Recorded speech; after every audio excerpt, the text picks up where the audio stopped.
Welcome back to Educator. Next we're going to talk about a functional group called ethers. We'll discuss their physical properties, we'll discuss how to synthesize them, and then we'll talk about the reactions they undergo. An ether is defined as a functional group that has an oxygen with a carbon group on either side.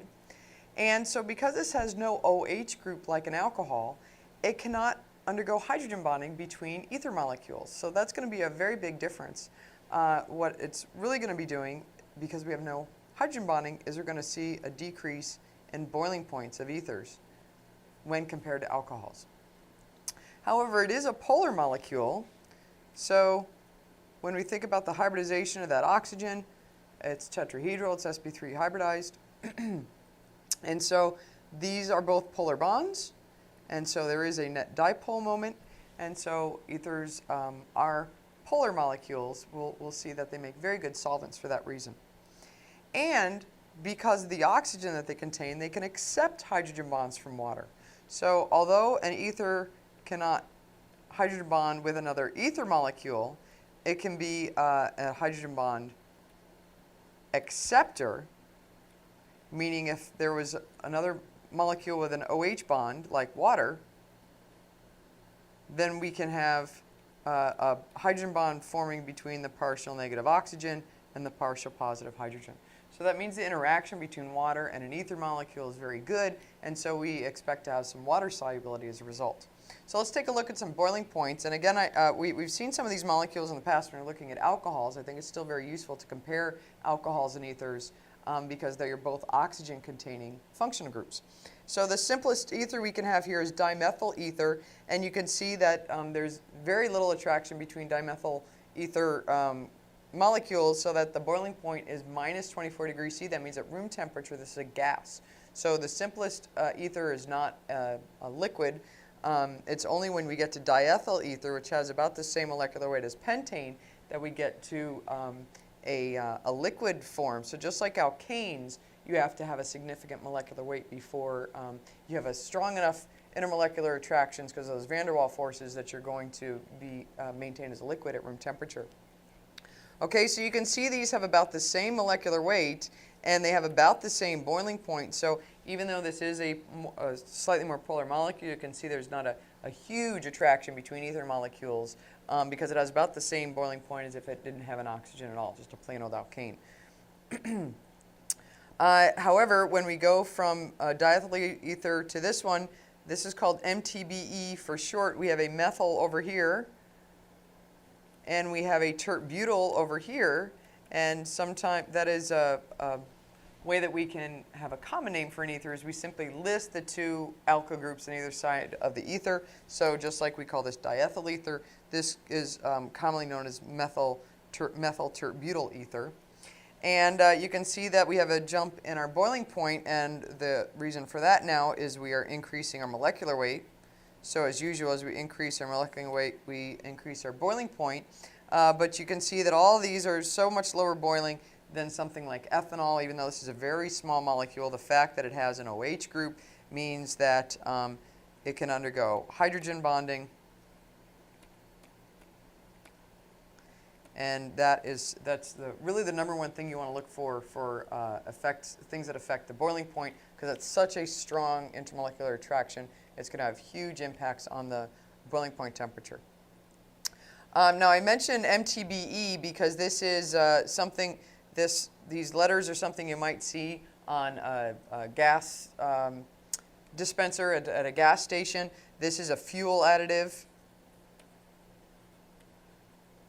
And we look for oxygenated fuel additives to affect the efficiency of the burning and how cleanly it burns and whether or not it knocks and all those sorts of things. There are a variety of things that go into gasoline mixtures other than just the plain old hydrocarbons that is really all you need to do the combustion part. But what we can see on the next slide, when we look at the water solubility of these ethers, we find that because it can accept hydrogen bonding, we do have some water solubility. So again, comparing our pentane to our diethyl ether, we go from something that is completely nonpolar to something that is polar and can accept hydrogen bonds. And suddenly we have a decent interaction with water, and we do get some water solubility. About 8 grams of ethyl ether, diethyl ether can dissolve in about 100 milliliters of water.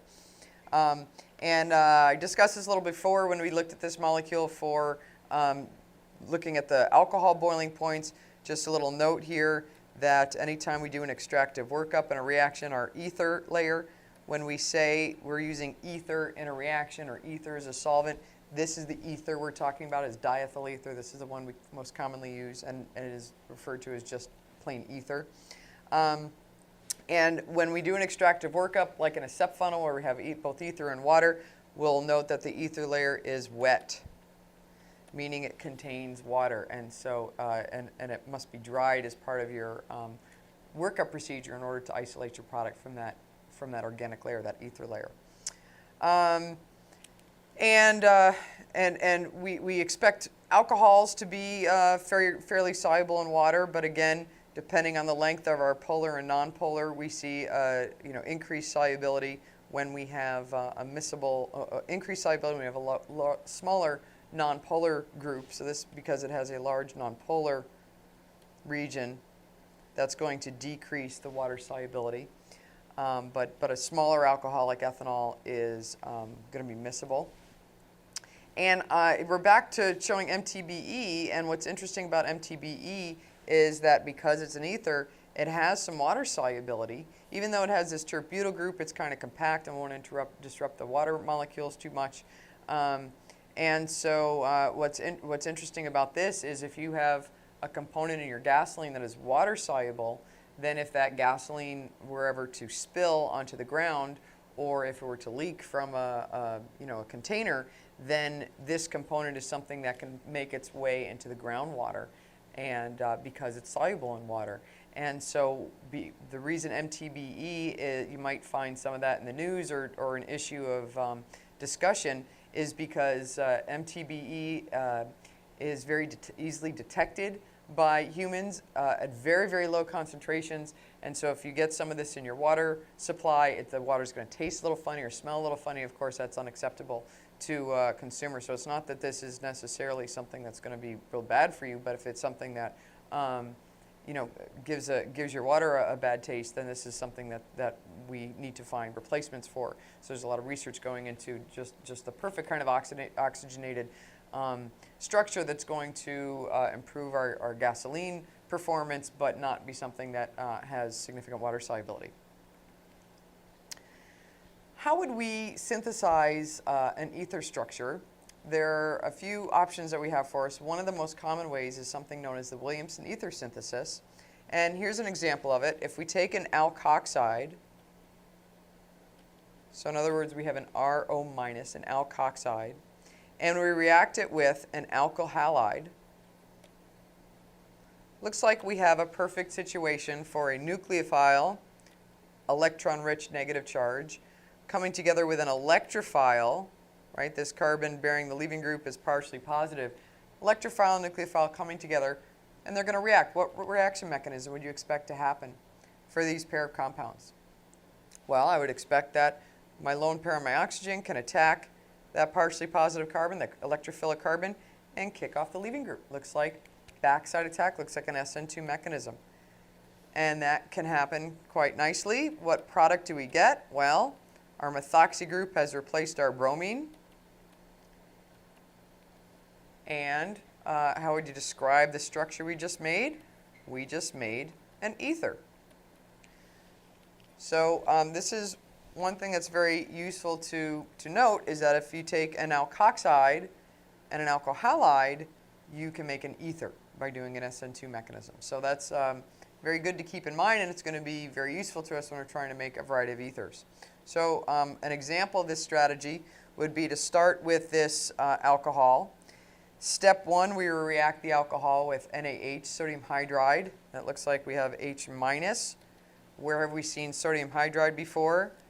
This is a very good base. This is a very good base. We've seen it as a way to convert an alcohol to an alkoxide. In other words, this can be used to deprotonate the oxygen and form an alkoxide. And once we have an alkoxide, now in step 2, we could add phenyl CH2I, that is benzyl iodide. There's our electrophile. So if we react our alkoxide with our alkyl halide, we can do an SN2. And we've just created an ether. So this would be a way of going from an alcohol to an ether, make the alkoxide, and react it with an alkyl halide.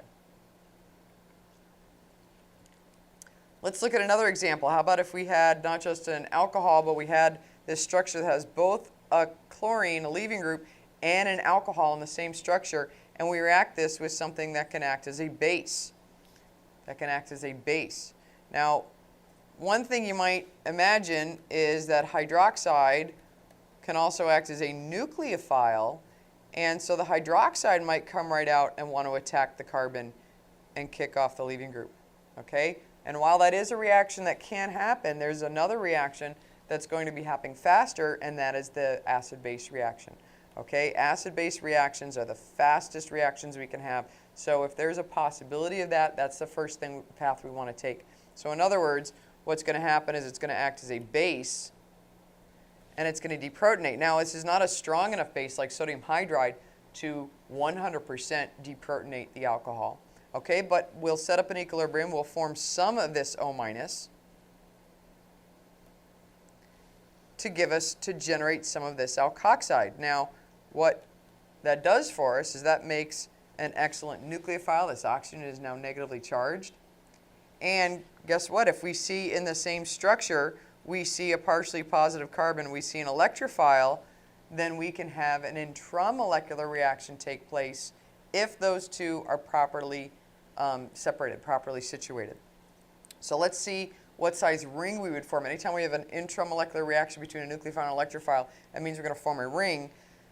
We would be forming with this oxygen would be forming a 1, 2, 3, 4, 5-membered ring. Turns out that is a great size ring to form. So we do expect this reaction to happen.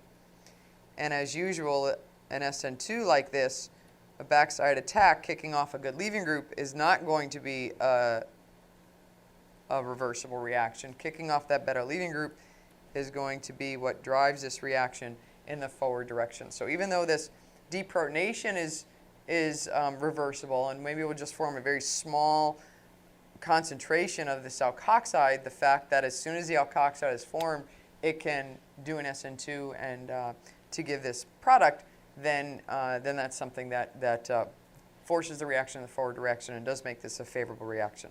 So we can number our atoms 1, 2, 3, 4, 5, so you can follow along to see how we just made that ring.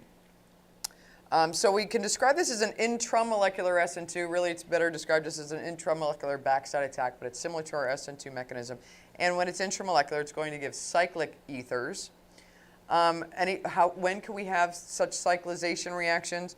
Remember, we can have it if we have a very, very small ring, like a 3-membered ring, and that's where our nucleophile and our electrophile are just so close to each other that they will react. Okay, but then we jump to 5 or 6-membered rings as our best ones because those have very little ring strain.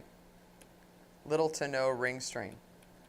So it's going to be a very favorable transition state, very low energy, and will be a fast reaction. Okay, and when you consider that this intermolecular SN2 could have taken place, what we'll find is that the intramolecular reaction is always going to be favored. If there is a possibility for an intramolecular reaction, that's going to be the favorable reaction. That will be our major product, and that's simply a factor of entropy. The fact that we don't have the nucleophile and the electrophile are tethered together, they're already connected, means that they no longer have to come together and collide randomly. So because it's so well favored entropically, when we see an intramolecular reaction as an option, that's the one we should go for as the major product. Okay, how would might I be suspicious here? Look, we have a single starting material here and has 2 functional groups. It has something that is potentially nucleophilic and something is potentially electrophilic. So that's something that you would really want to tip off to, hey, let's consider an intramolecular reaction. So when we have a halo alcohol and we treat it with any kind of base, we can get a cyclic ether being formed. Okay, so if we wanted to plan a synthesis, how do we go about that? Well, knowing that we can do a Williamson ether synthesis, the disconnection that we would make to form an ether would be either one of these carbon-oxygen bonds. So we would disconnect on either side of the oxygen. So we make a disconnection. Remember, we're asking what starting materials do I need in this retrosynthesis. And when we consider these two atoms that we're trying to bring together in the reaction, we're trying to react an oxygen with a carbon. Well, the oxygen, of course, is electron rich. That makes a great nucleophile. This was my nucleophile, and this was my electrophile. And what we should go backwards to is, to make this oxygen a good nucleophile, we use the alkoxide. And to make this carbon a good electrophile, we use an alkyl halide. So an alkoxide plus an alkyl halide gives an ether. An alkoxide plus an alkyl halide gives an ether. And so that means if we have an ether target molecule, our retrosynthesis, one possible retrosynthesis would be go backwards to the corresponding alkoxide and alkyl halide.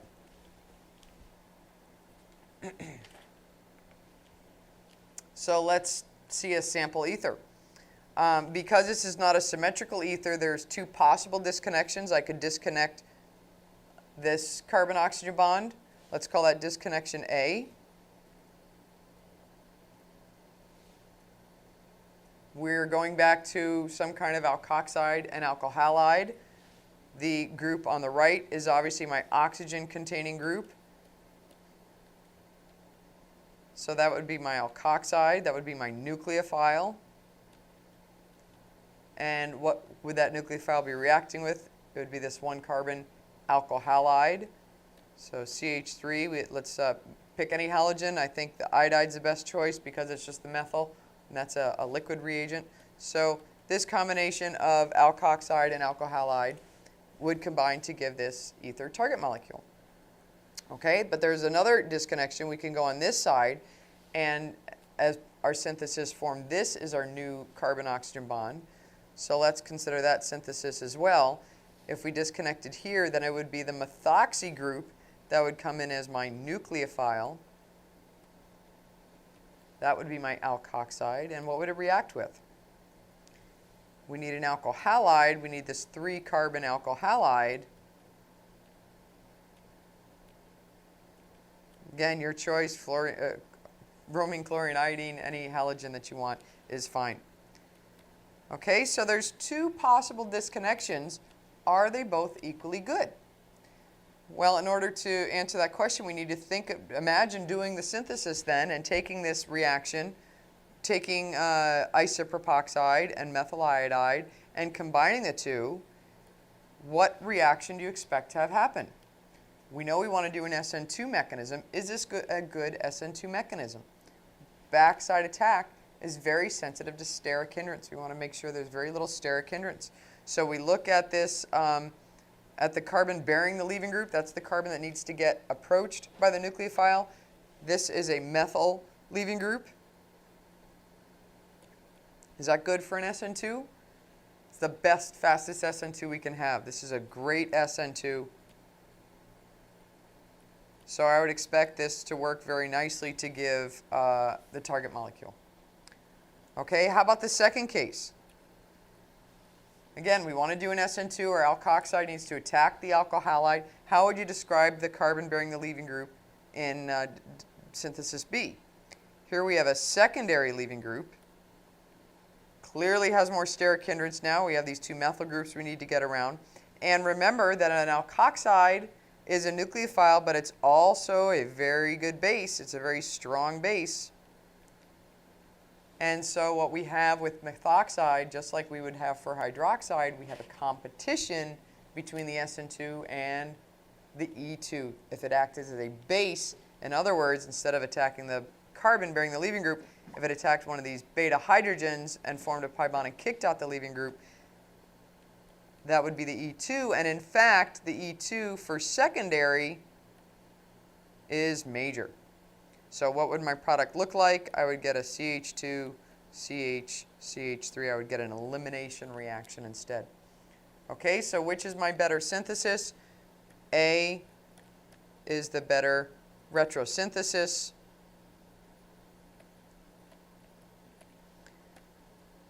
Because it leads to the better SN2 mechanism, less sterics. Okay, so anytime we come across an ether that is not symmetrical, we need to consider both possible disconnections and then choose the one that gives the alkyl halide that is less sterically hindered.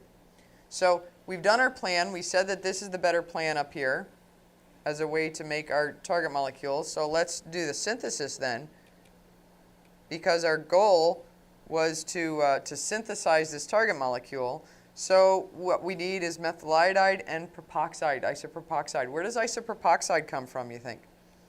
How could I make isopropoxide if that was not commercially available? I think I would start with isopropanol, and I would need to deprotonate that to make the propoxide, to make the alkoxide. How do I deprotonate? Need some kind of strong base. How about sodium hydroxide? Is that a nice strong base that would completely deprotonate my alcohol? No, that's not strong enough because we can't make this RO minus from this HO minus. So what would be a better base? We saw sodium hydride being used to make alkoxide, or remember we also saw sodium metal as an option to do a redox reaction. You can make an alkoxide that way, okay? So we need some super strong base that's not going to be reversible. That makes my alkoxide. And what did I do with that alkoxide? I'm going to add the methyl iodide to do my SN2, and that's going to give me my target molecule. Okay, so ether synthesis is a very nice illustration of how to do different retrosyntheses and evaluate your choices before carrying on. Let's try another one. Starting with propanol as the only source of carbon. What is propanol? 3 carbons with an OH. As the only source of carbon, synthesize dipropyl ether. Dipropyl ether means I have a propyl group on one side and a propyl group on the other side. 1, 2, 3. So this is dipropyl ether. That's my target molecule, TM. And it asks us to synthesize it, but it gives us a restriction on where the sources of carbon can come from. So we have to consider that when we're doing our synthesis. Okay, and this should really start, a synthesis problem really should start the same way every time, and that's by doing a retrosynthesis, planning your synthesis first. So what starting materials do I need to make this target molecule? Well, I recognize that this is an ether, and so what starting materials could I use to make an ether? What are the 2 ingredients? Alkoxide plus an alkyl halide. Now I can disconnect this one on either side. It would give the same set of alkoxide and alkyl halide. I need this propoxide as my alkoxide. In this case, N-propoxide. And my alkyl halide would be 1, 2, 3 carbons, bromine, chlorine, iodine, your choice. So the planning is very useful because it tells me where I have to go. I know that I need this alkoxide. I know that I need this alkyl halide. And if I had free range to a stockroom, maybe I could just go and ask for both of those. But since I know I have to start from propanol, I need to synthesize both of them. So here's my synthesis. I'll start with propanol. And let's first make the alkyl halide. How do I go from propanol to bromopropane? Propanol to bromopropane looks like a substitution reaction. This, in fact, is a conversion we've seen for the reactions of alcohols. We saw a few different strategies for this. The most direct one would be to use one of the reagents that does it just as a one-pot transformation, something like PBr3. Okay, of course, if you remembered SOCl2 and you wanted to use that thionyl chloride, then you could use that as well. We just picked a halide here. So whichever halide you want to use would be great. This is another case where HBr, although tempting, because we're probably more familiar with that reagent, HBr would probably not be a very good choice because we have this primary alcohol, and it's very likely that after we protonate the OH, it could leave lose water along with rearrangement to give a secondary carbocation so we could get a mixture, we could get some rearranged product here, and we wouldn't necessarily get this as the only bromide. Okay, so PBr3 is a way to get this bromopropane. How do we get the alkoxide? We need to start with alcohol again. We need to start with the propanol. The way we go from the propanol to the propoxide is we need that strong base again, something like sodium hydride. Your choice, sodium hydride, sodium metal, just pick one and go with it. A lot of times there's going to be more than one choice for reagents. And then we can combine these two and make our target molecule. We could just kind of follow this one and use the bromopropane that we already showed how to make up here. And we do our SN2 to do our target molecule. Great SN2 because it's a primary alkyl halide. And so that we would expect the synthesis to work pretty well. Okay, here's one more. Let's transform the following. We start with this alcohol and we go to this ether.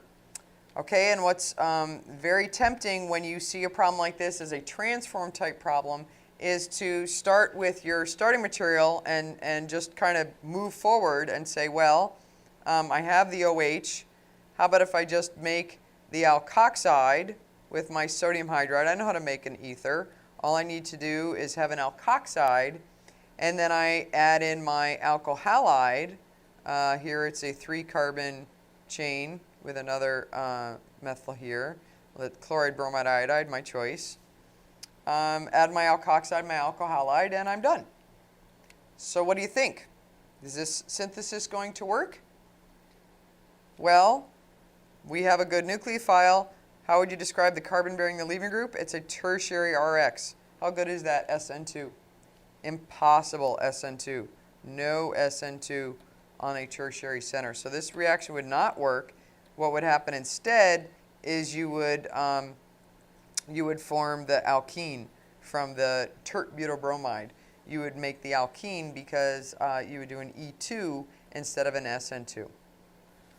Okay, so I think the reason that students are most likely to make a mistake on a problem like this is because they forgot to plan. And if you're doing any kind of a synthesis problem or transformation problem, you need to start by making a plan and think about where you're going. And if you had made a plan, then you would look at this target molecule, which is an ether, and you would have asked, how can I make this ether? And you would realize that there's 2 possible disconnections.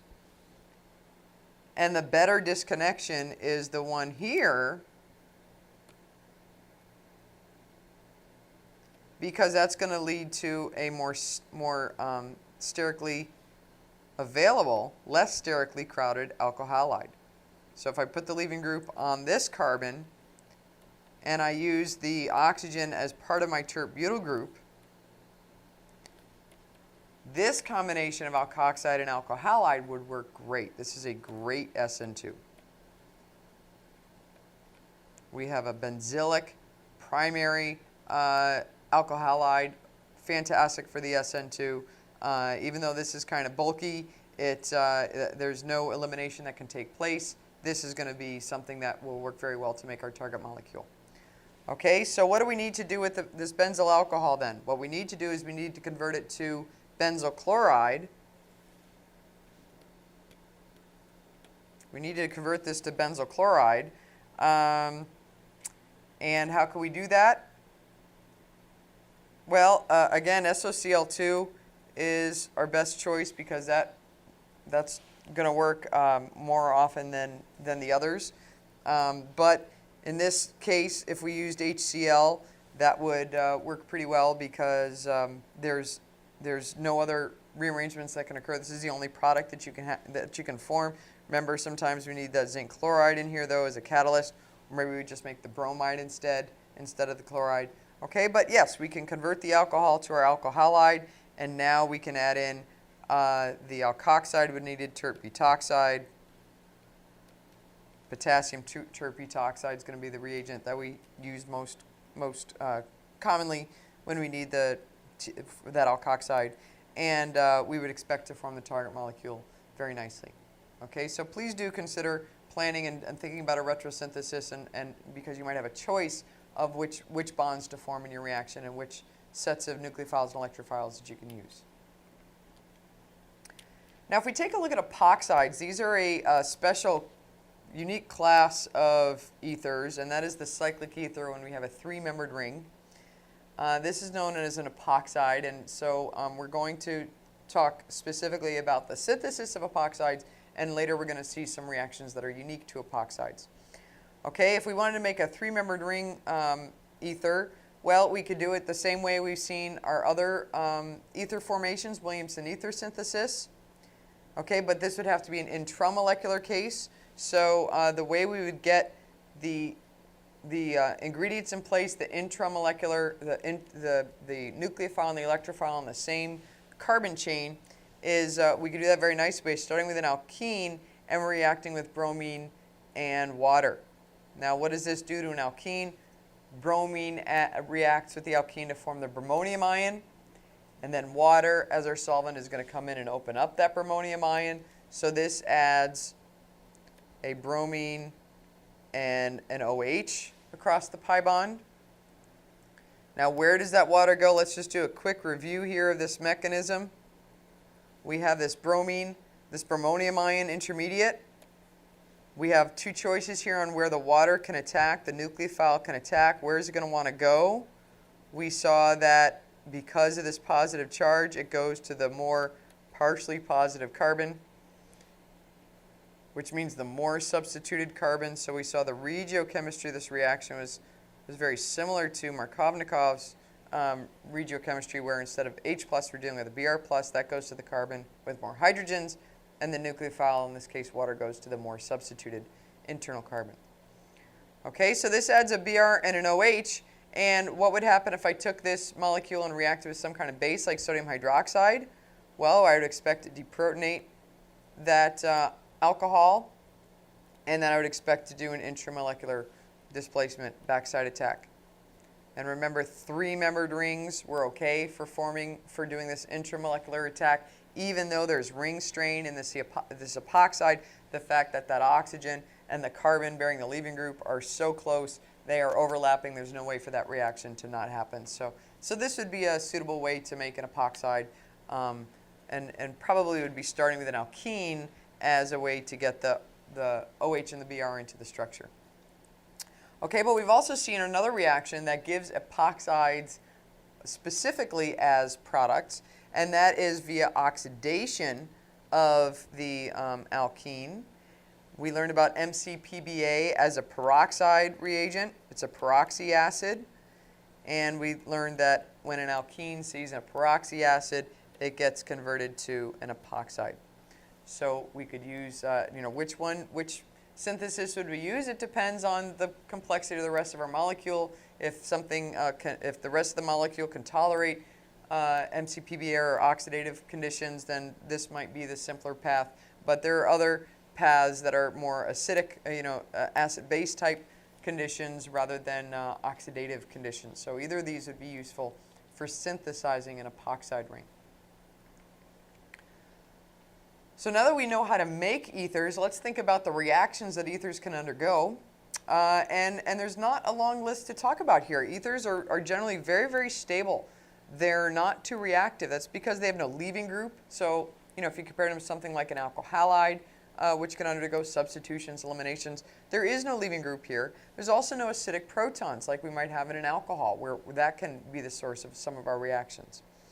Okay, so they're really quite unreactive, which means that they make very good solvents because they don't do a lot of reactions themselves, because they're polar.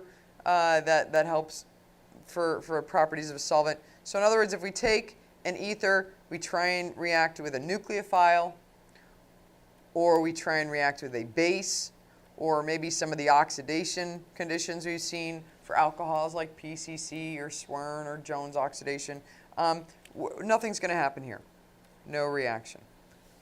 Okay, so there's very few reactions that ethers can undergo. And one of the only reactions that we're going to be studying is this one. and that is the reaction with either HBr or HI. Now, what's the difference between all the reagents that I was just suggesting on the previous slide? The difference here is that HBr and HI are both strong acids, and so that is the one vulnerability of an ether, is that it is subject to reaction with a strong acid.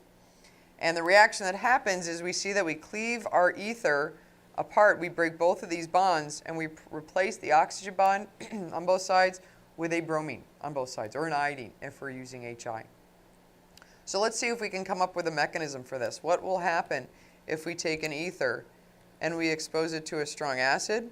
Well, same thing that happens with anything exposed to a strong acid. We're going to protonate it. So the ether will act as a base. HBr is going to act as an acid.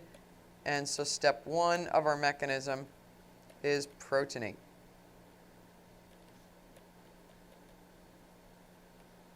Now, we've seen this happening for alcohols, so let's use that as our analogy. And what happened when we protonated an alcohol? When we protonated an alcohol, it turned the OH group into a water molecule that's attached, which made it a very good leaving group. Well, guess what? We have the same thing here. This is also a good leaving group, because if it left, it would leave as an ethanol molecule. Again, a very stable neutral molecule. So by protonating, we turn this into a good leaving group, and because HBr is a source of not only the acid, but also of Br minus, that Br minus is going to see a carbon with a good leaving group attached to it, and it's going to do a substitution. Now, the substitution, I kind of jumped the gun here. It can be either an SN1 or SN2 substitution with the good leaving group, and that is simply going to depend on the substrate we're given. Because this is a methyl group, has a very low steric hindrance, backside attack is great, and carbocation is awful. So in this case, it's going to be an SN2 mechanism, and we're going to be forming one of our products. So we just brominated this methyl group. We have bromomethane as a product. And what else did we form? We just kicked off a molecule of ethanol. Again, very stable, great leaving group. So this is how we can cleave an ether with HBr and HI. But if we have an excess of this, if we have plenty of this to go around, then this alcohol that's formed in the reaction does not stick around, because we've seen a reaction of alcohols with HBr. What happens? We replace the OH with that halide. So what's going to happen is we're going to repeat the process. Our alcohol under these conditions is also going to get protonated. So we're going to protonate the alcohol. And now this rest of this mechanism, this is simply a reaction we've seen for alcohols. We protonate the OH. We make it a good leaving group. And because we have bromide around, we have something that can substitute for that leaving group. Again, the second part of the mechanism can be SN1. It could be SN2. Because in this case, we have a primary. It's going to be SN2. And our bromide can come in and attack and kick off our water molecule.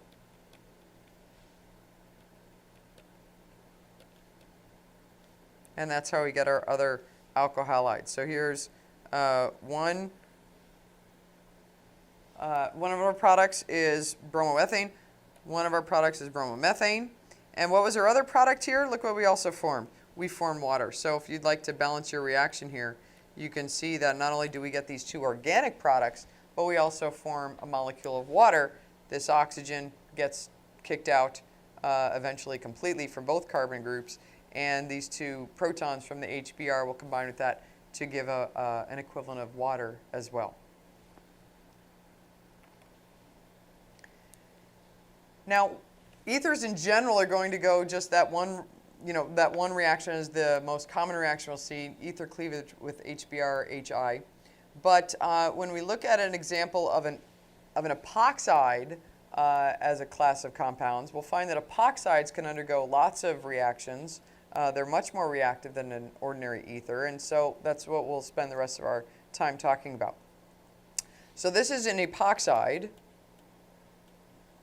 and if we think about the reactivity we might have for an epoxide, I know this is a polar bond, and I know this is a polar bond, so that puts a lot of partial positive character on the carbons of the epoxide ring.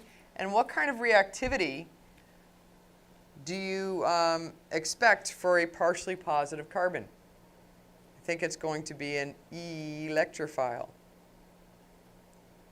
Okay, so this is what we're going to find for an epoxide is it's going to be an electrophile. In other words, it's going to be an E+.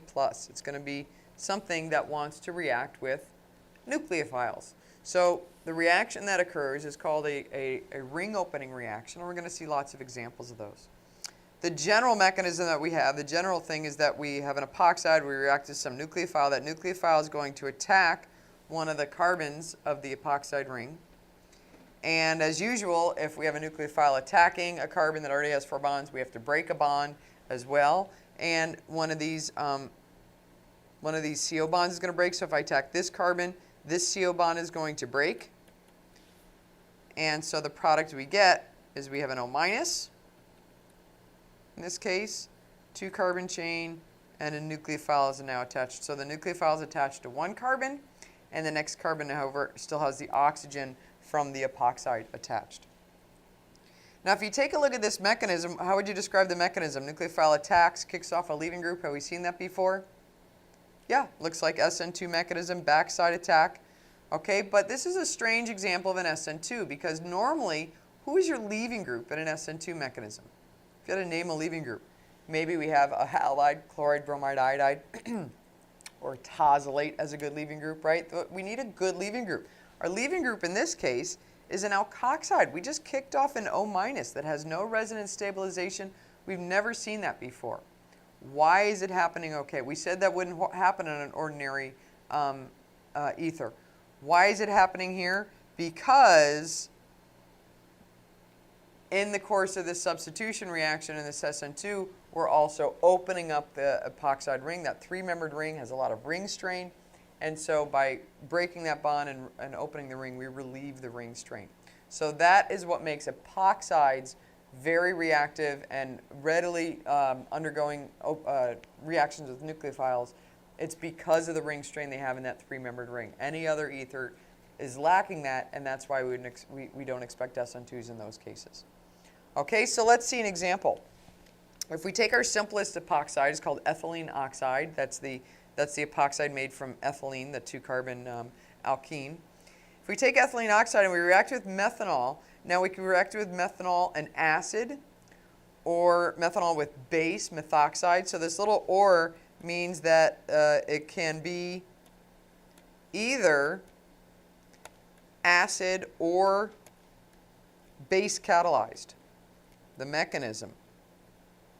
We're going to see 2 different mechanisms for this. But either way, we have a methoxy group acting as our nucleophile. So the product we're going to get will have a methoxy group attached to 1 carbon and a hydroxyl group, an alcohol, on the other carbon. So it kind of follows that pattern of our nucleophilic ring opening. Here, the methoxy group is our nucleophile.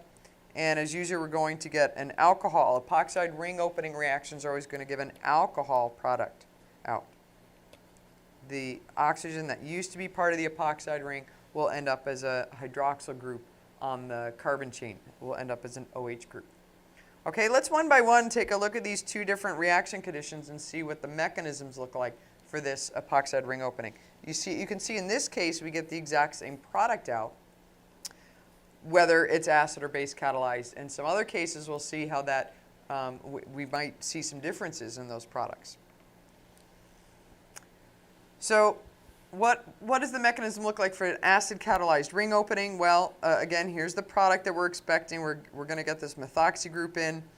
Here are our reaction conditions. We have the epoxide, we have methanol, we have an acid. What's going to happen is our first step in the reaction. It's going to be reaction with the acid. Remember, as soon as you see a strong acid present, your first step of your mechanism is going to be to protonate something. Where do we protonate? Well, we can protonate this oxygen, okay, but that doesn't really lead us anywhere. If we protonate the epoxide oxygen, that's going to be a better step to take, which means now we have a hydrogen attached to the oxygen. There's now just one lone pair here because the other one was used. Remember, proton transfer is always 2 arrows. And what does this oxygen look like now? It has 1, 2, 3, 4, 5 electrons. We know oxygen wants 6. It's missing an electron, so we can protonate and give an O+. So that's our first step, is to protonate. Now, how does that help us? Why is that a good move to make? Well, our epoxide, remember, is an electrophile, right? How about after protonating it? Do you think this structure now is something that's going to be more of an electrophile or less of an electrophile? We have a positive charge now in our structure. Is that something that's good for electrophiles that we associate with electrophilicity? Being electron poor? Absolutely. So what we did now is we just made a great electrophile by protonating the epoxide. So we have a great super electrophile. Let's look around for a nucleophile. We look back to our reaction conditions. What nucleophile do we have? We have the alcohol. So we have methanol as our nucleophile. And what is that going to do? Well, this is every time a nucleophile sees an epoxide ring, same thing. It attacks the carbon and breaks the CO bond. SN2. Attack the carbon, kick off the leaving group, but because this leaving group is still attached to the carbon chain, it doesn't just disappear from our structure, it stays connected to our structure. So this oxygen is now an OH, and it has its 2 lone pairs back, so now it's neutral again. And let's take a look at this oxygen. This was our methanol oxygen. What does this oxygen still have attached to it? It has the CH3 and the OH. I'm sorry, the CH3 and the H. And it has just 1 lone pair still. So this looks like another charged oxygen, right? 1, 2, 3, 4, 5. Oxygen wants 6, so this is another O+. So we describe this second step as attack of the nucleophile. And we're almost there. We're getting towards our product. We still have an oxygen with a positive charge, so I know this can't be my final step. I know I can't be done with my mechanism. I need to get rid of that positive charge. How can I get rid of it and end up with an oxygen with just 2 bonds? Well, it's this proton that's most easily removed. And so what we can show is A-. We formed A- in this first step when we used our strong acid. So we can show that A- coming back and deprotonating the oxygen. So our third step of our mechanism is deprotonate. And there we are. We have our product, our substitution product, our ring opening product, where our nucleophile has been attached, and we have an alcohol where the epoxide used to be. So it's a 3-step mechanism. We protonate, we attack, we deprotonate. We're going to see that pattern for an acid catalyzed mechanism. We're going to see that pattern again and again and again. First step is protonate, then that makes it possible to attack, and then we need to deprotonate to finish things up. Protonate, attack, deprotonate. Okay, a couple other things I want to point out about this mechanism. Notice there aren't any O- charges in acid. This would be a strong base like hydroxide, so there's no hydroxide, there's no alkoxide. Those are very strong bases, and so we can't have those. What kinds of charges do you see in this mechanism? You see that each structure is either neutral or it's positively charged. Only neutral or plus charges. And that is very much consistent with acid promoted or acid catalyzed mechanisms. Now I do see a negative charge here. I see this A-. And what does A- represent? Remember, if HA is a strong acid, A- represents some very stable, weak conjugate base. And so it's around, but it's not something that would be a strong base. It would be unstable. So that is a reasonable species to have around. But not hydroxide, not alkoxide. Okay. Another thing I want to point out is this is an acid catalyst. You just need a drop of this acid because for every step where you use the acid, every protonation step, there's also a step where you get that acid back, you regenerate it. So there's a deprotonation step.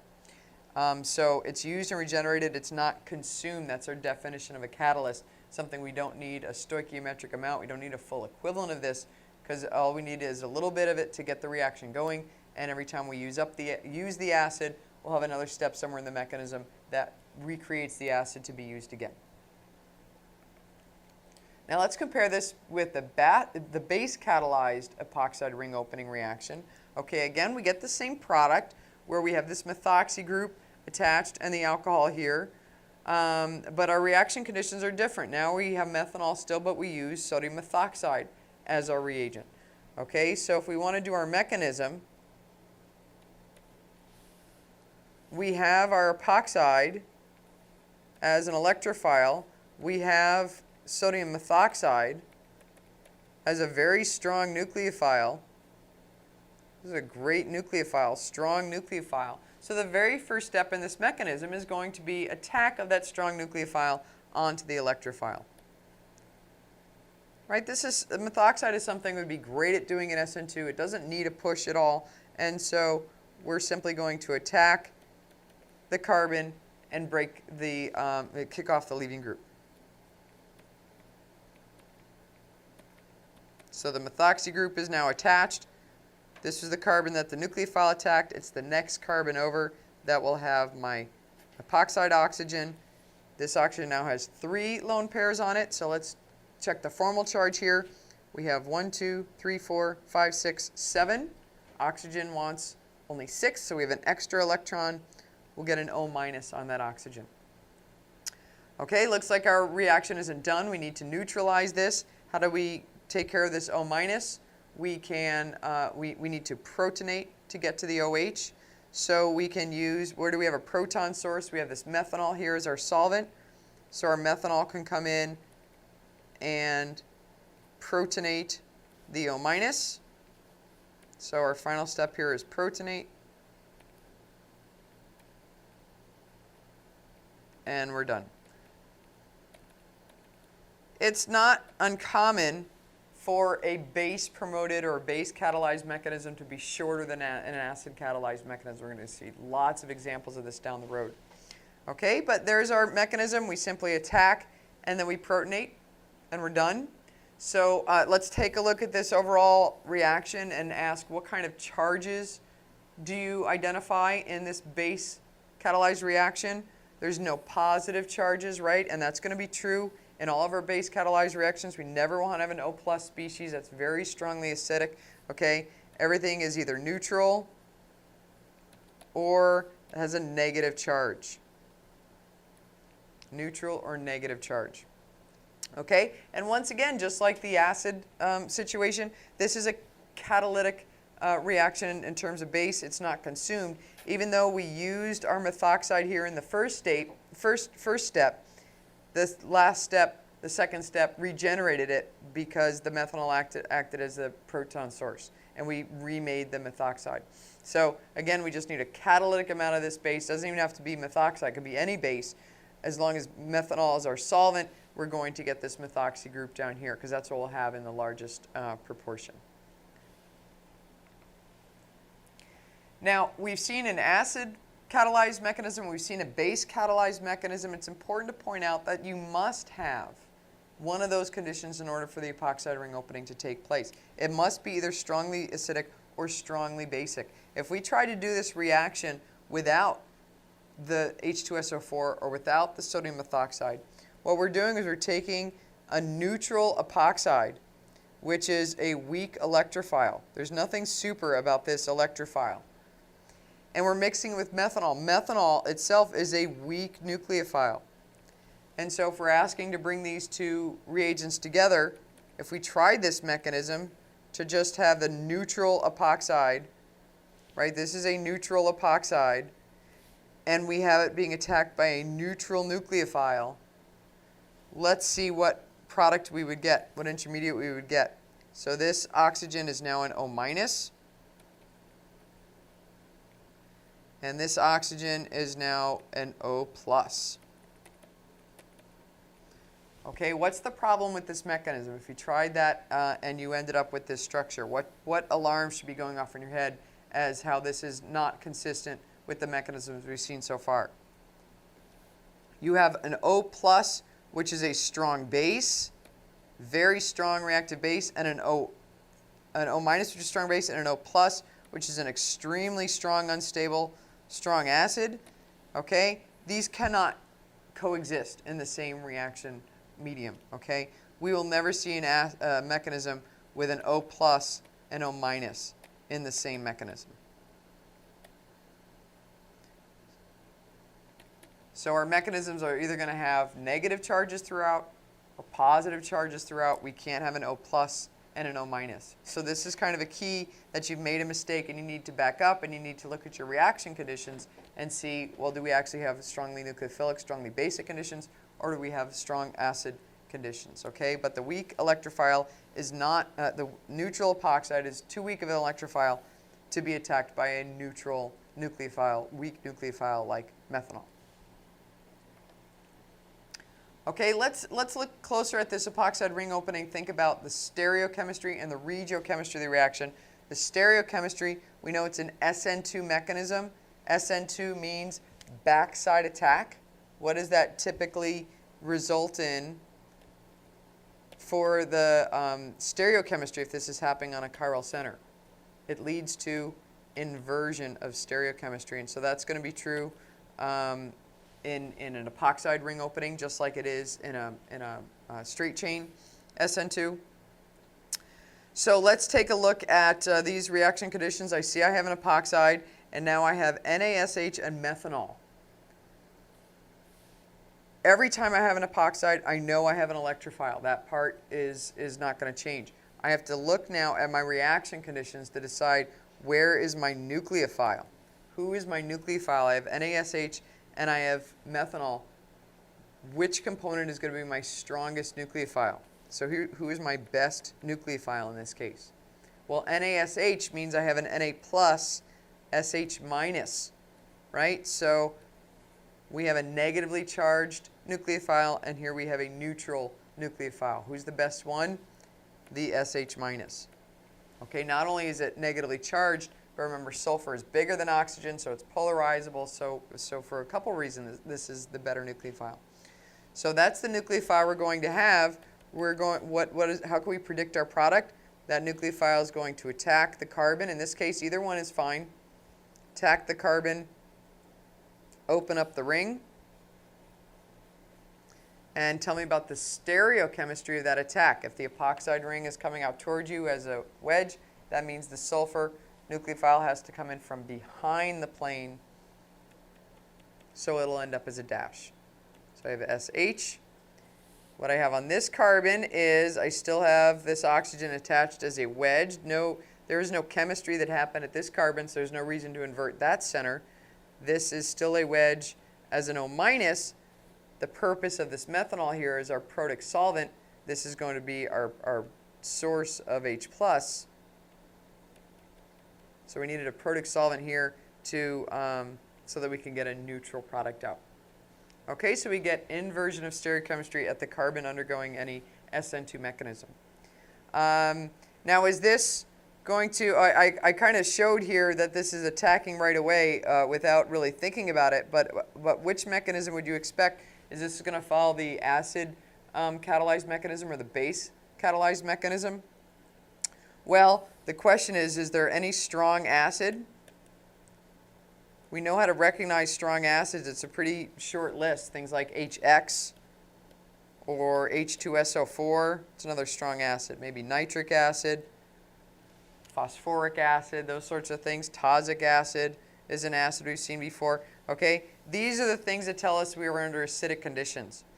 Because there is no strong acid, we're going to be following the base mechanism here, the base catalyzed mechanism. And there's no strong base in this case either. It's the lack of a strong acid that causes us to follow a base mechanism. So in other words, we do step 1, we're just going to come out and attack, like I've shown here, and then step 2, we're going to protonate. So you could try that mechanism to convince yourself that would be how you get to this product. Okay, the other thing I want to point out is in this case, we can attack either of these carbons. If I attack the bottom carbon, what would my other structure look like? That's where the sulfur is attached down here as a dash. And then the OH would be attached to the other carbon, the top carbon, again, still as a wedge. So we're always going to get this anti-relationship of the incoming nucleophile and the epoxide oxygen. Right, we get this trans anti type product, depending on how you're looking at your product. And in this case, we're seeing, because we started with an achiral starting material, right? We have a meso compound here. We can't form just a single chiral product. We're going to get a mixture of enantiomers here. This is an example of a racemate. So anytime we're dealing with stereochemistry, we have to be very careful about thinking, you know, do we need to say plus enantiomer? Are we expecting an enantiomer or not? Or are we not? But in terms of the carbon undergoing the SN2, we will observe an inversion of stereochemistry like we've always seen. Okay, how about if we wanted to do this transformation? We're starting with an alkene, and we're going to a diol. The relationship of those two OHs are anti to one another, trans to one another. We have trans OHs. It's a trans 1,2 diol. Okay, we've seen a reaction that converts an alkene to a to a diol. That was one of our oxidation reactions. Remember we saw KMNO4 or OSO4? Now that would give us two OHs, but what would the stereochemistry be for that transformation? Remember, KMNO4 or OSO4 did a syn dihydroxylation. Both of those oxygens got added at the same time, so that gave cis OHs. This is an example of syn dihydroxylation. So we need another approach to get the trans out, but we just saw a reaction that does give a trans relationship between an OH and something else. Okay, and that would be if this had come from an epoxide. If we had an epoxide and we opened up that epoxide, the nucleophile, the position of the nucleophile and the OH would be trans to one another. So that might be a little harder to recognize here because they're both OHs, but you can open up an epoxide ring with an OH, and so so that would be a possible synthesis. So let's imagine this. If we converted it first to the epoxide, and then we opened up that epoxide ring, that would give us a trans diol. So let's think about those reaction conditions. How do we make epoxides? We just talked about the synthesis of epoxides. One of the simplest ways is to do just an oxidation with something like MCPBA. A peroxy acid like MCPBA gives us the epoxide. And then how do we open up an epoxide ring? Well, we can either have a strong nucleophile like sodium hydroxide. If we have water as our solvent, then we could attack and then protonate to give the trans diol. Or, remember, we could have base catalyzed reactions. We could also have acid catalyzed reactions. So if we just had H2O and acid, H2SO4, or you could just write H3O plus sometimes to represent that you have water in acidic conditions. Okay, that would also work. So you could protonate the epoxide ring and open up with water. This would also give the trans diols. Okay, so this is a nice synthetic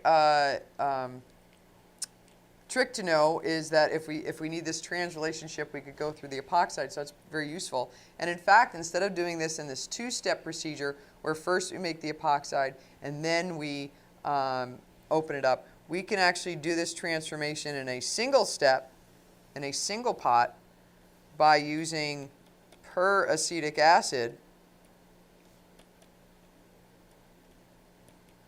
or peroxyacetic acid and water as our solvent. Okay, and what's cool about this is it makes the epoxide. It also gives acidic reaction conditions, and it does so in the presence of the nucleophile. So what this does is it forms the epoxide in situ, meaning in the reaction conditions, in situ. Is a Latin term, you see it italicized.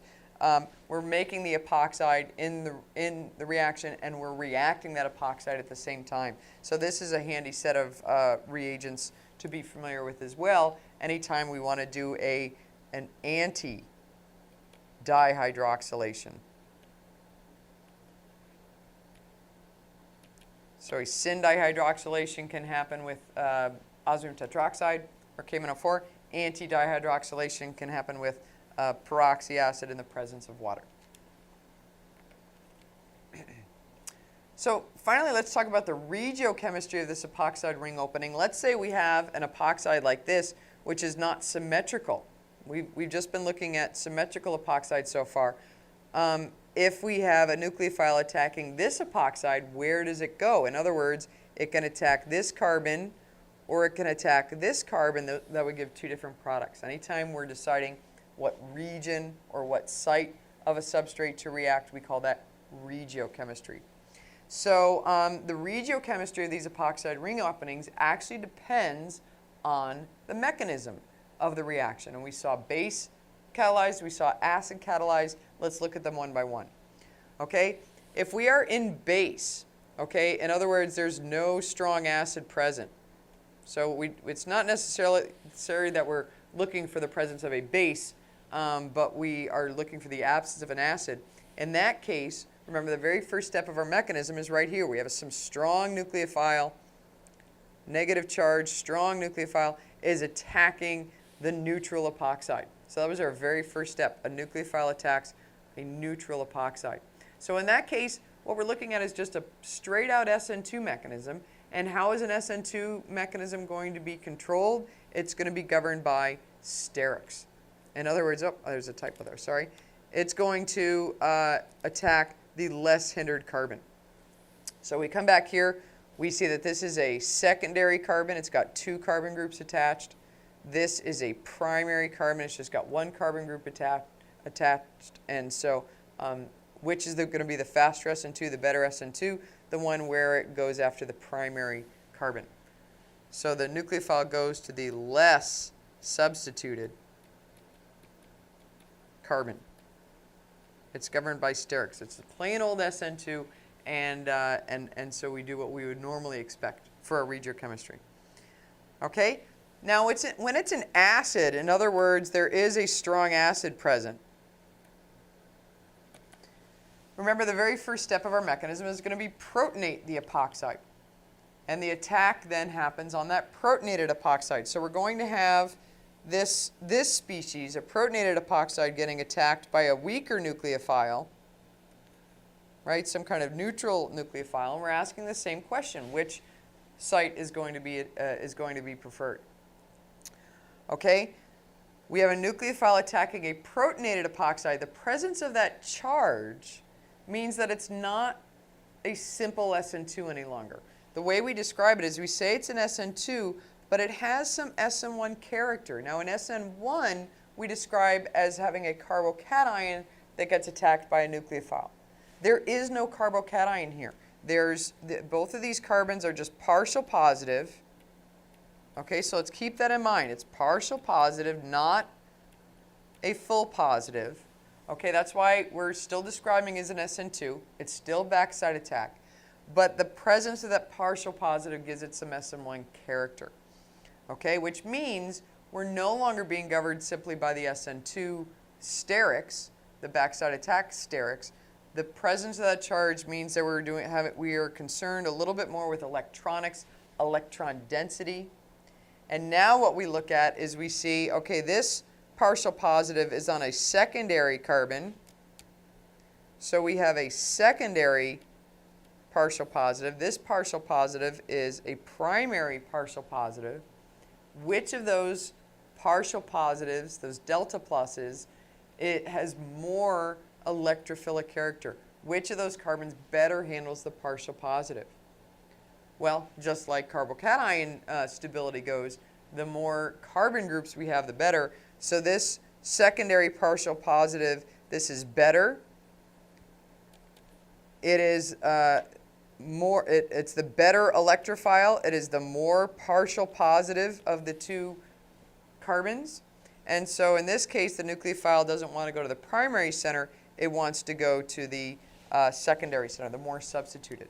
So in this case, because we're being governed by electronics and not sterics, the nucleophile goes to the more substituted carbon.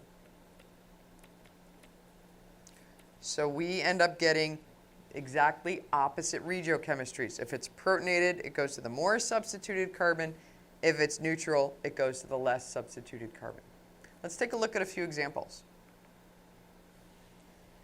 Okay, here we have a not symmetrical epoxide. So in other words, attack at either carbon would give a different product.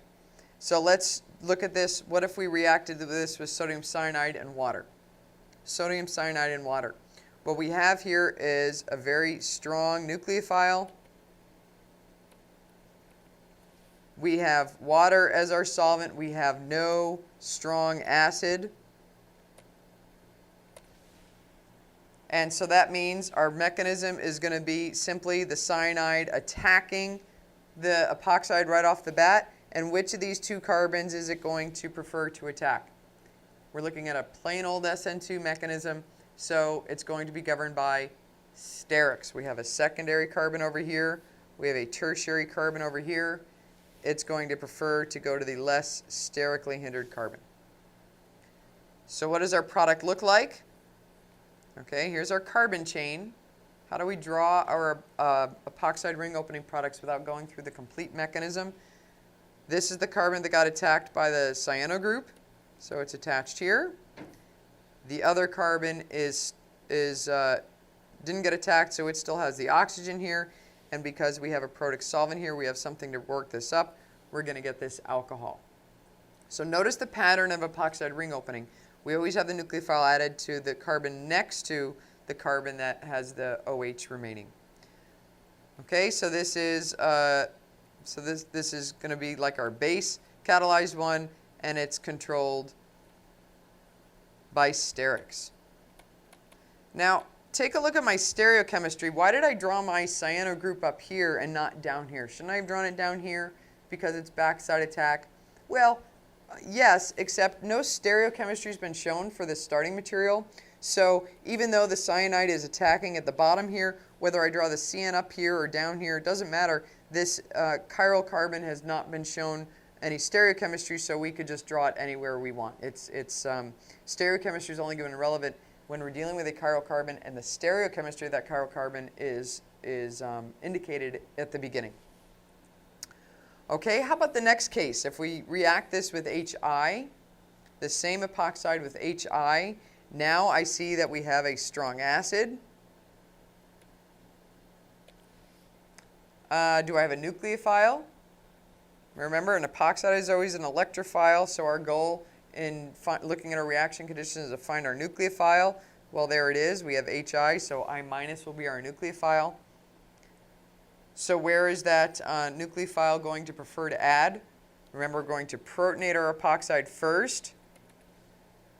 And where will that nucleophile prefer to add? It's going to prefer this tertiary partial positive because this is more electrophilic. And so what does our product look like? Again, here's our carbon chain. Our iodide is going to be attached to the carbon on the right, the more substituted carbon. And the alcohol, the OH, is going to be attached to the other carbon. Again, no worry about stereochemistry here in this case because no stereochemistry has been shown for our starting epoxide. Okay, so these are acid conditions, and so it's controlled by the better partial positive. Okay, little note here. Little note, this is not about the more stable carbocation. We've seen that argument before. When we looked at Markovnikov's rule, in addition to alkenes, when we had a carbocation in the mechanism, absolutely we always want to go for the more stable carbocation. Why is it not correct here to say that the reason I get this regiochemistry is because it's the more stable carbocation?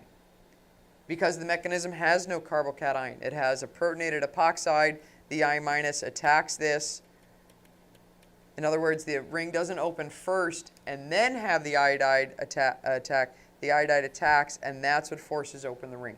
Okay, so we want to be very careful not to mention anything about a carbocation when we're discussing epoxide ring opening reactions, but instead refer to the partial positive in the intermediate and the transition state, and that's what's governing it. Okay, how do I know it's an SN2 here? How do I know it's backside attack and not a stepwise where the ring opens and then the nucleophile adds in? Well, the stereochemistry of the mechanism is what gives evidence that it's an SN2. Remember, we observe backside attack. We observe inversion of stereochemistry, so we know it must be a concerted substitution and not a stepwise substitution. What other nucleophiles can we have? Well, we've seen Grignards and hydrides attacking carbonyls. These would be great for attacking epoxides as well. So let's see an example of that. We have an epoxide. Okay, we know that's our electrophile. So we look in our reaction conditions, step 1 here, we look for a nucleophile.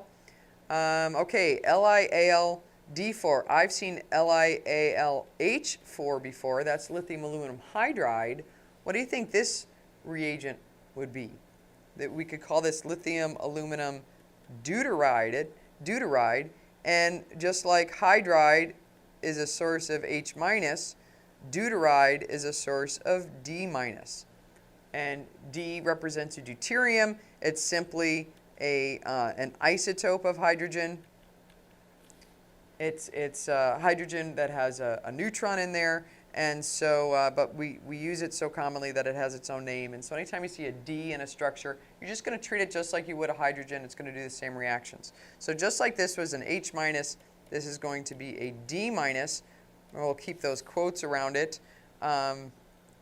Because it will always be coordinated with the aluminum, and it's the aluminum that's delivering it. It's not ionic. Okay, but that's going to be our nucleophile. We have a D-. So now we need to decide, we know what we're adding. We have to decide where are we adding it. We have to decide the stereochemistry. We want to consider both the regiochemistry.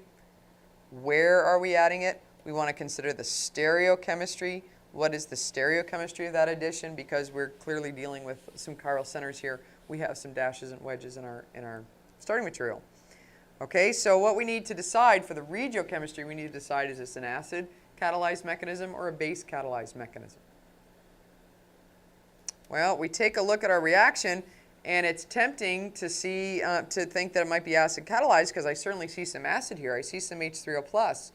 But see these numbers here? This tells us that the first thing we're doing is reaction with lithium aluminum deuteride, and after that's done is when we add in the acid.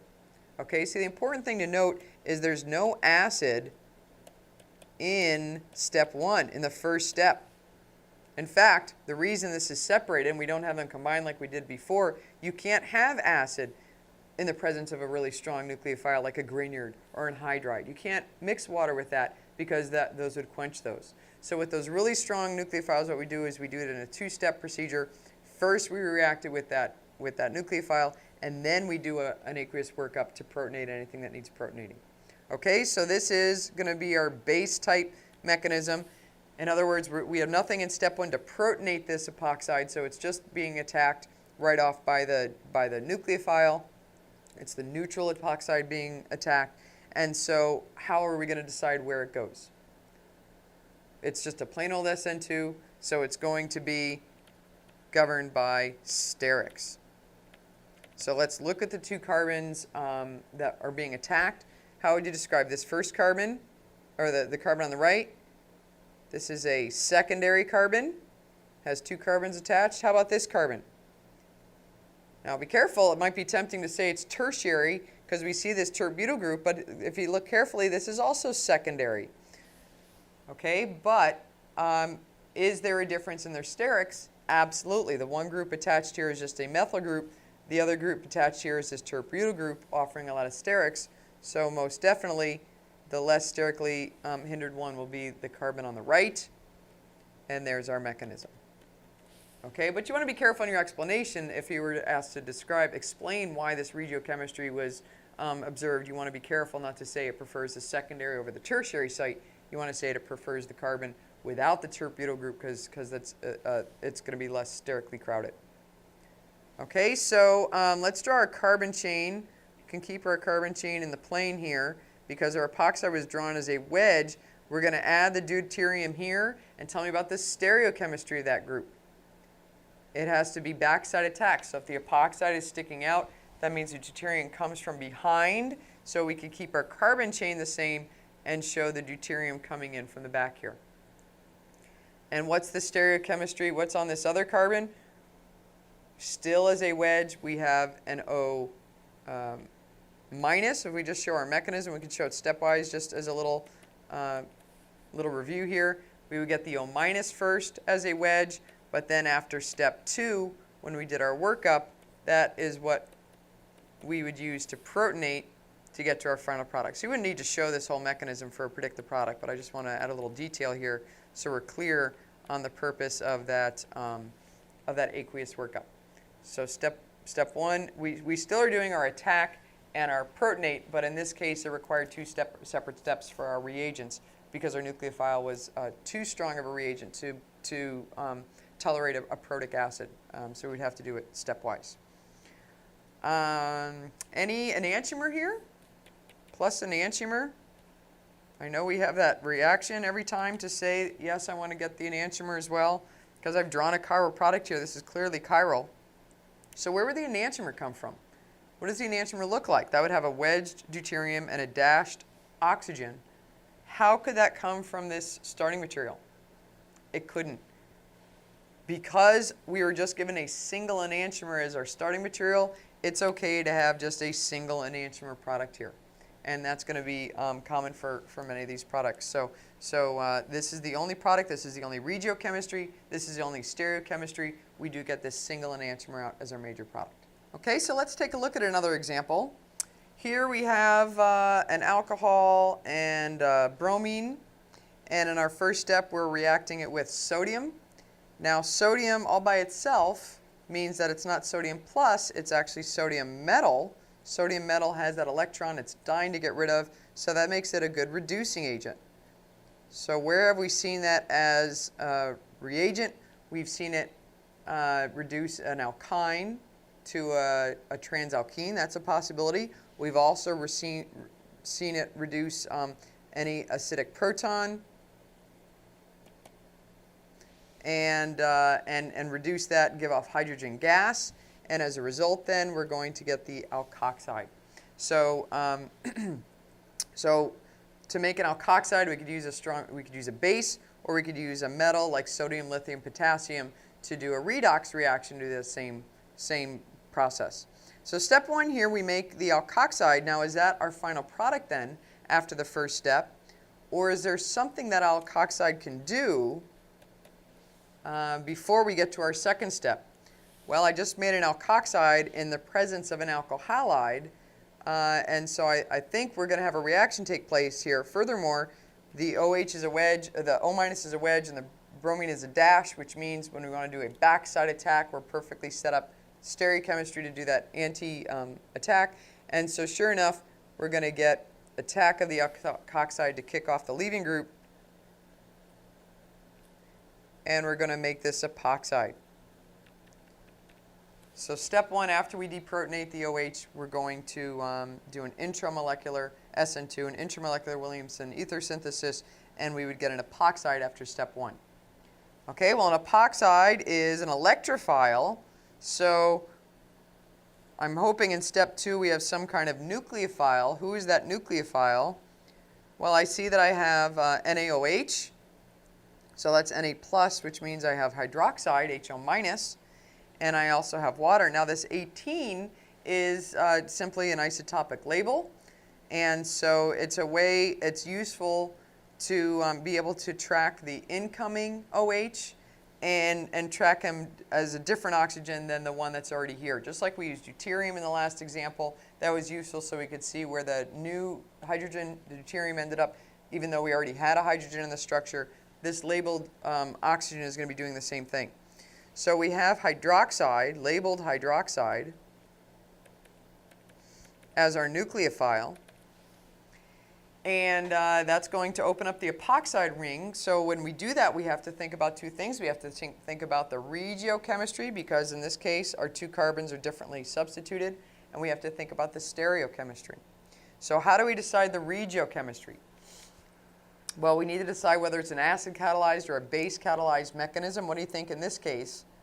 Well, surely I see hydroxide in here, clearly base-catalyzed. There's clearly no strong acid here. So this is going to be our base mechanism, which means our hydroxide is simply going to attack the epoxide, as shown, the neutral epoxide. And so it's going to be our ordinary SN2. There's no SN1 character, ordinary SN2, so it's going to be about sterics. So when I compare my two carbons, I have a secondary carbon over here, I have a tertiary carbon over here, and so my hydroxide is going to attack the carbon on my left and open up the ring. Tell me about the stereochemistry of that SN2. Since the epoxide is a wedge, that means the new oxygen has to come in from behind to do backside attack, must come in as a dash. So here's my 18, my labeled oxygen is on the carbon on the left as a dash. And what do we have on the right? This stereochemistry remains unchanged. There's no reaction here, so my methyl group is a dash, and my oxygen is a wedge. Because I have a protic solvent here, then I can expect to protonate this after I open up the ring, so I'd have an O-, and then I can protonate it to get this OH. So we've formed an epoxide, then we open it up, we considered the regiochemistry, we considered the stereochemistry. It's okay to have this single enantiomer as my product because I started with a single enantiomer as a starting material. Looks kind of interesting. The nucleophile has the same stereochemistry of this leaving group. It looks like we had retention of stereochemistry. How did we do that? Well, really, there were two SN2s.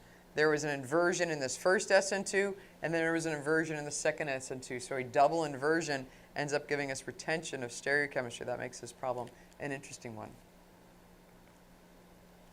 Okay, and finally, let's look at an example of a synthesis. If I asked you to synthesize this target molecule, and I gave you a hint, I said you should start with some kind of epoxide and some kind of nucleophile. That will help you maybe see the pattern in the target molecule that makes it look like a product that might have come from an epoxide ring opening. So what do those ring opening products look like? Well, they always have an OH on one carbon, and the next carbon over, we have a nucleophile that's been added. Okay, now it is possible to add a methyl and an ethyl via a Grignard reagent, but this oxygen group most definitely, he couldn't have been there in the epoxide form. So this was my nucleophile. This was the group that was added, so that's kind of the disconnection that we're making here. If you want to imagine doing in your retrosynthesis, right, we're asking what starting materials do I need. You can almost imagine doing that backwards reaction where the epoxide ring closes back up and kicks the leaving group out. So instead of just doing a disconnection, you could think about that reverse mechanism, that imaginary reverse mechanism. The stereochemistry on this carbon stays the same. I still have a methyl back and a hydrogen out. Okay, but I want you to think carefully about the stereochemistry of this. What did the stereochemistry used to be over here? We have a wedge and a dash, so we need to fill in. What did these groups used to look like so that after the nucleophile added in, we ended up with this stereochemistry at the carbon? Okay, now think about what it means to be an SN2 and do an inversion of stereochemistry. I want to point this out because when our leaving group is in the plane, it's a little different than some of the examples we've seen. Just by having this oxygen come in from in the plane, it causes the dash and wedge bonds to be pointing out in the up direction, and then the inversion now points them in the down direction. Okay, so because my ethyl group was a wedge and my methyl group was a dash, there's still going to be a wedge and a dash when this nucleophile adds in. Okay, My nucleophile, because my leaving group in this case, let's think about it in the forward direction. My nucleophile in this case is in the plane. I'm sorry, my leaving group is in the plane. That means my nucleophile must come in from in the plane. Approach from in the plane. It's not going to come in as a wedge or a dash because my leaving group is a straight line. So that means the nucleophile comes in, ends up as a straight line. So the inversion, you have already seen the 180 degrees. It used to be up here, and now it's down here. There's your inversion. And the other two groups are simply like your umbrella flip. The one group that was pointing out towards you is still pointing out towards you. But instead of going down, it's going up a little bit. There's no way for these groups to do this. That would be, again, a double inversion. You can check your stereochemistries here. If you want to assign RNS before and assign RNS afterwards, you will be able to confirm that they've indeed inverted if you're not convinced by this or if you're having some trouble with this. Okay, of course, working with a model can help as well. Okay, so this is my epoxide. That's my electrophile. So I know I need a nucleophile. Who is my nucleophile? Needs to be this ethoxy group.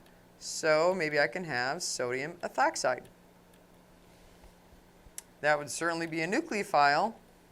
And this might be a good way to do this synthesis. Okay, but what we need to do after we do our planning is we need to check to make sure that would work. Now, if I took these two, this epoxide and ethoxide, and I went to predict the product, would this give the target molecule? Well, how do we decide that? We take a look at our reaction, we think about the regiochemistry, we think about the stereochemistry, or we need to confirm it as if it were to predict the product. So do we have acid catalyzed conditions or base catalyzed conditions here? Clearly this is a strong base, so there's no acid here, which means the ethoxy group would go where? It would go to the less sterically hindered carbon. So what product would I get? I would get the product where my ethoxy group adds to the carbon on the left, and the alcohol would end up on the carbon on the right.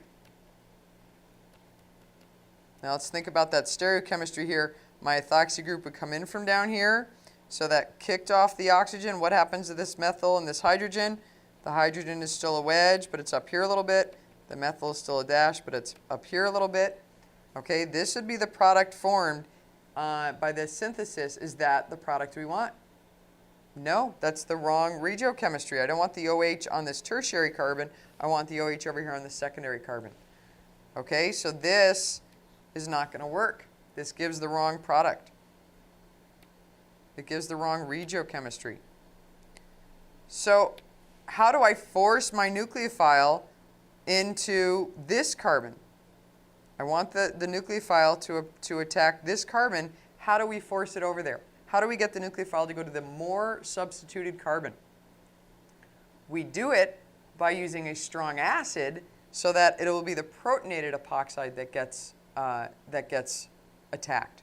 So how do I do that? I don't use methoxide, I use methanol. I'm sorry, I don't use ethoxide, I use ethanol and a strong acid.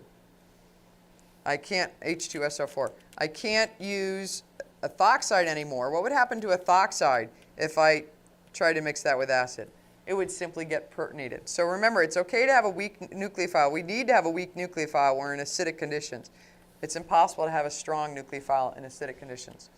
Okay, so I would use ethanol and H2SO4, and now when I go to predict the product, I protonate the oxygen and my ethanol goes to the more substituted carbon, and I get this target molecule out instead. Now this is an interesting thing to point out. I have a tertiary carbon here. I'm doing an SN2 on a tertiary carbon. This is the first time we've ever seen that, and this is the only time we're ever going to see that. What's unique about this mechanism is that it's not an ordinary SN2. We've always said SN2s don't happen on tertiary carbons. What's different about this mechanism? Because of the strong acid, because we're protonating the oxygen, it now is an SN2 with some SN1 character, right? So it's that SN1 character, it's that presence of that positive charge that makes it different from an ordinary SN2. And now we go to the more substituted carbon, even if it's tertiary, and we do our backside attack. Okay, so we saw lots of examples here about ethers, how to synthesize ethers, what reactions do ethers undergo, what are some physical properties. Of course, the most interesting ether that we have is the epoxide. So we saw lots of examples of epoxide ring opening reactions and stereochemistry, regiochemistry implications of those. Hope to see you next time on educator.com. Thank you.